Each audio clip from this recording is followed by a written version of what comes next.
Hello，大家好，歡迎嚟到 Share the Stage with Maestro 黃家俊同埋 Hong Kong Phil。我係 Toby，Hong Kong Phil 嘅 Co-Principal Bassoon。咁今個 project 咧，我哋會 focus 喺兩隻 piece 嘅，其中一隻就係 Tchaikovsky 嘅 Symphony No. 5嘅 First Movement， 另外一隻就係 Wagner 嘅 Tannhäuser Overture。咁今日咧我都準備咗一段小嘅片段咧，去 demonstrate 俾大家聽嘅。咁就係嚟自Tchaikovsky Symphony No. 5 First Movement 嘅一個小片段啦，係 Letter Q 去到 Letter S 嘅。咁喺呢個小片段裏面咧，就要考大家嘅對拍子嘅掌控性啦，會唔會夠穩定啦？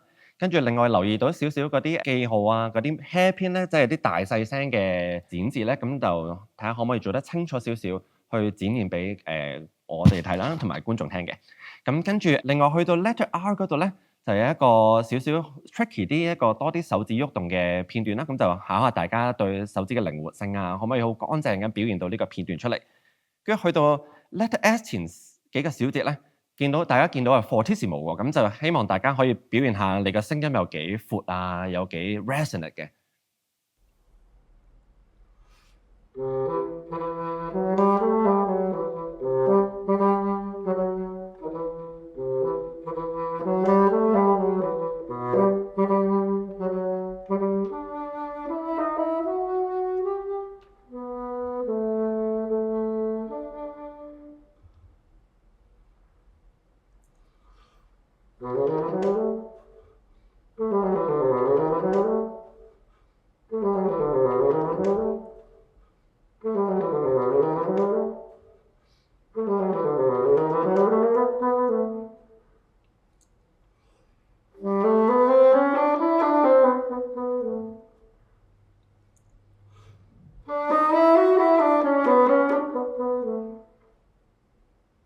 呢個 project 除咗 Tchaikovsky 嘅 Symphony No. 5咧，另外一個Wagner 嘅 Tannhäuser Overture。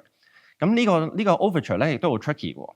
咁就係因為開頭一段咧係比較安靜少少，係兩支巴松管做一個低音嘅伴奏啦，跟住側邊有呢個單簧管去領導呢個旋律，同埋圓號都領導嘅旋律。